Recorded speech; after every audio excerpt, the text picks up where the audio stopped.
네, 오늘도 아침 신문 살펴보겠습니다. 이현웅 아나운서가 주요 내용 정리했습니다. 어서 오십시오. 안녕하십니까?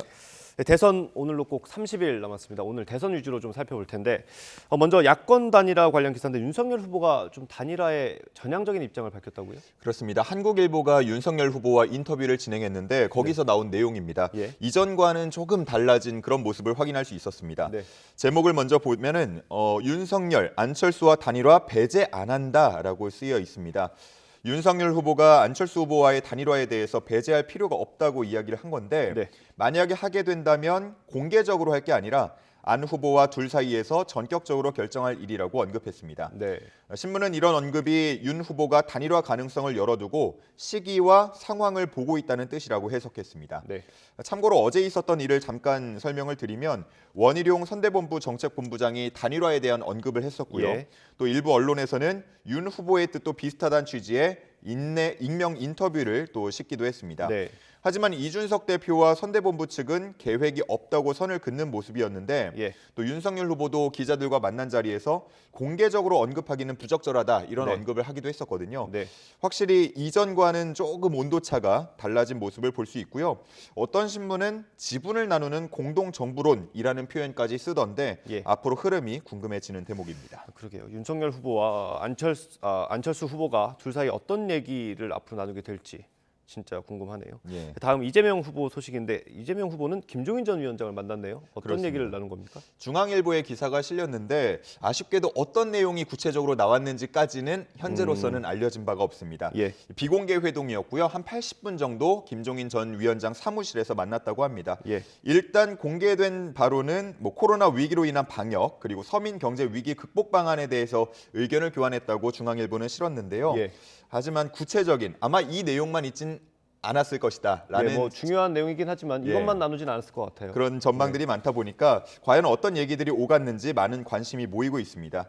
신문은 일단 민주당이 이전에 김 전 위원장에게 줄곧 구애 작전을 펼쳐왔다는 점을 주목하고 있었는데 최근에 송영길 대표, 박용진 의원이 찾아갔다는 사실도 기사에 함께 실었습니다.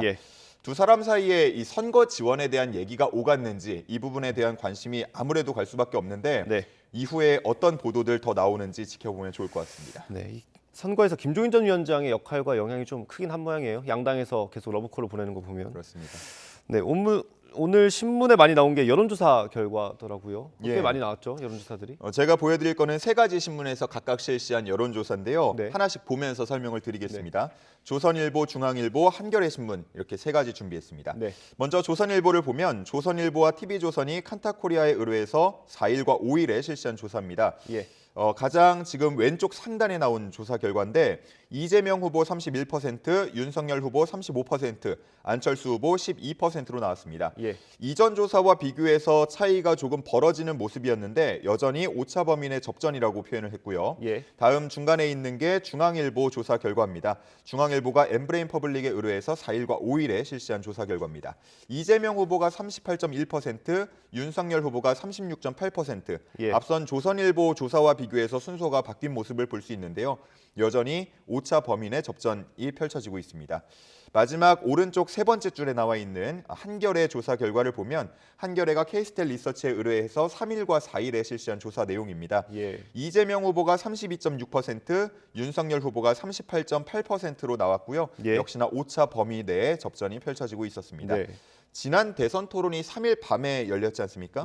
이 조선하고 중앙 같은 경우는 토론 이후에 실시한 조사고 한겨레는 토론을 걸쳐서 실시한 조사인데 현재까지 보면 첫 토론 후에도 판세가 크게 바뀌지는 않은 모습입니다. 오차 범위 밖으로 벗어나는 경우가 없다 보니까 선거가 한 달 정도 남았는데 끝까지 알 수 없는 흐름이다 이렇게 보시면 될 것 같고요. 여론조사와 관련한 자세한 내용은 중앙선거 여론조사 심의위원회 홈페이지를 참조하시면 되겠습니다. 어느 다른 기사에는 이렇게 박빙인 경우도 드물다 이런 기사도 있었던 것 같아요. 앞으로 변수가 많으니까 흐름이 어떻게 바뀔지 지켜보면 될 것 같습니다. 다음 코로나19 소식 볼 텐데 이 검사 체계가 변경되면서 좀 현장에서 혼란이 계속되고 있나 보네요. 그렇습니다. 확진자는 급증하고 있는데 검사 체계라던가 그 대응이 속도를 따라가지 못하는 모습입니다. 중앙일보에서는 크게 두 가지 측면에서 현재 검사 체계에 대한 반응을 소개하고 있는데요. 첫 번째는 PCR 검사 비용에 대한 부담 내용입니다. 이전에는 선별진료소에 가면 누구나 무료로 PCR 검사를 받을 수가 있었는데 네, 그렇죠. 지금은 고위험군만 받을 수 있지 않습니까? 네. 하지만 PCR 검사 결과를 요구하는 곳들이 있습니다. 예를 들어서 가족이 병원에 입원해서 보호자로 가게 될 경우 예. 이런 곳에는 PCR 검사 음성 확인서를 요구를 하는데 예. 한번 받으려고 하면 대략 곳에 따라 다르지만 8만 원에서 12만 원 정도가 들다 보니까 엄청 비싸네요. 예. 그리고 그런데 또 병원에 한번 들어가면 계속 있을 수만은 없지 않습니까? 예. 일상생활도 해야 되고 직장도 다녀야 되고 그러다 보면 나왔다가 들어갈 때 또 받게 되고 또 8만 원에서 12만 원 이런 식으로 부담이 되면 부담이 너무 커진다는 그런 얘기들이 나오고 있습니다. 예. 그러다 보니까 현재 청원, 국민청원 게시판에 글까지 올라온 상황이고요. 예. 두 번째 내용은 신속 항원 검사에 대한 논란인데 애초에는 검사비는 없다. 진료비 5천 원만 내면 된다라고 알려졌지 않습니까? 예. 그런데 막상 보니까 비용이 청구되는 경우가 있었습니다. 비용도 곳마다 달랐지만 최대 2만 5천 원까지 낸 사례가 인터넷에 올라오면서 예. 혼란이 좀 빚어지기도 했는데요. 방역당국은 유증상자에게는 국비와 건강보험이 적용되기 때문에 기존 안내대로 진료비 5천 원만 내면 되지만 무증상일 때는 건강보험이 적용되지 않는다고 설명을 했습니다. 아무래도 이런 부분이 좀 늦게 알려진 부분들이 있다 보니까 당분간 현장에서는 혼란이 지속될 것 같고요. 신문은 또 동네 병의원 참여가 점차 늘고 있지만 여전히 지역별 편차가 크다는 점도 지적하고 있었습니다. 네, 뭐 개선이 필요한 부분들은 계속 보완을 해야겠죠. 예. 다음 소식 보겠습니다. 이른바 50억 클럽 관련된 검찰의 수사 내용인 것 같은데 박영수 전 특검의 딸이 화천대유로부터 돈을 받은 게 확인이 됐나 보네요. 네, 한국일보가 취재한 내용인데요. 네. 총 5차례에 걸쳐서 11억 원 정도를 받았다고 돼 있습니다. 2019년부터 2021년까지고요. 예. 명목은 단기 채권인데 최근 논란이 되기 전까지는 전혀 갚지 않았다고 합니다. 이 11억 원 그리고 퇴직금과 성과급 명목으로 이제 줄 예정인 5억 원 거기다가 아파트 분양에서 발생한 시세 차익까지 더하면 한 24억 원에서 25억 원 정도 되는 걸로 알려졌는데요. 공교롭게도 이게 곽상도 전 의원 아들이 받은 50억 세후 실수령 금액과 비슷하다고 이 신문은 기술하고 있었습니다. 그러면 이게 지금 직원이 회사한테 돈을 빌린 게 되네요. 기사대로. 임원이나 직원 등이 단기 채권을 받는 그 임단 단기 채권이라는 게 있는데 뭐 이게 불법은 아니지만 정상적으로 이제 갚느냐가 문제가 될 것 같고요. 박 전 특검 측은 아직 대출 변제기가 도래하지 않았다. 그리고 일부는 갚았다라고 하면서 지금 문제가 없다는 입장을 내고 있습니다. 의혹이 점점 커지고 있는데 구속된 곽상도 전 의원 다음 수사 대상이 박 전 특검이 될 것이라는 전망들이 많이 나오고 있습니다. 예, 뭐 검찰의 수사 내용이 아직까지 정확히 밝혀진 게 없기 때문에 앞으로 좀 수사 상황을 지켜봐야 될 것 같습니다. 다음 북한 관련 소식인데 유엔 대북제재위원회에서 어떤 보고서 내용이 좀 공개됐나 보네요. 그렇습니다. 전문가 패널들이 제출한 보고서 내용이 로이터 통신을 통해서 보도가 됐고요. 이걸 인용해서 동아일보가 기사를 썼습니다. 정리한 기사를 한번 보면서 설명을 드리면요. 북한이 모라토리엄을 선언한 후에도 지속적으로 핵실험 재개를 염두에 둔 정황들이 있다고 썼습니다.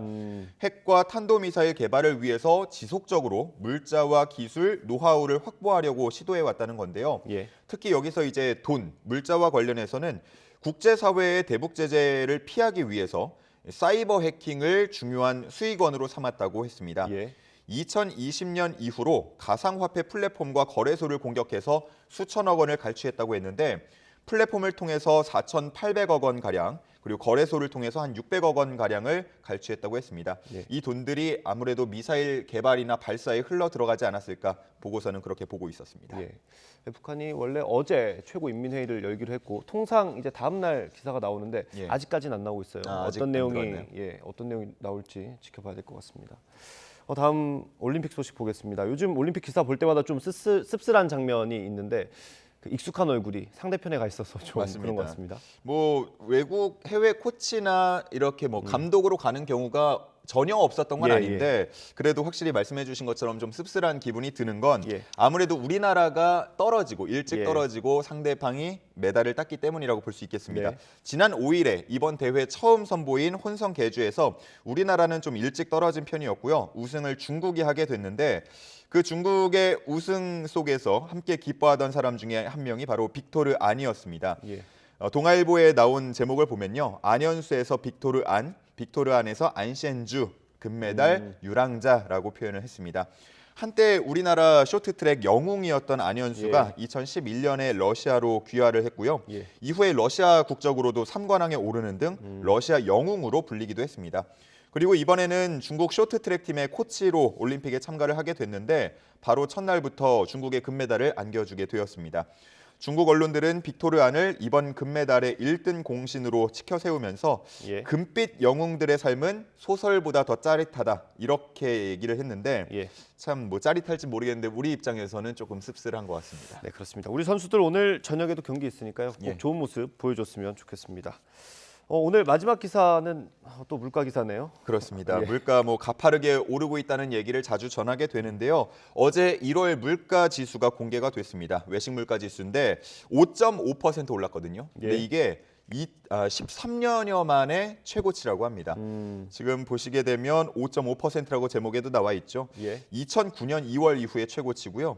휘발유 값도 1,800원을 코앞에 두고 있다는 기사 써 있습니다. 주로 저희가 많이 먹고 활용하는 것들이 많이 올랐네요. 그렇습니다. 보면은 갈비탕 11%도 있고요. 소고기 8%, 라면도 7%. 정말 안 오른 게 없다라고 보면 될 것 같고요. 국제유가나 환율이 진정을 보일 기미가 보이지 않고 또 여기에 더해서 대내적인 요인까지 더해지는 상황이기 때문에 앞으로도 당분간 물가는 이렇게 줄곧 오를 것 같습니다. 4월부터는 전기요금, 도시가스 요금 인상도 예고돼 있는 상황이니까요. 이런 오르는 물가들을 보면서 불평만 하다 보면 아무래도 주머니가 가벼워질 수밖에 없거든요.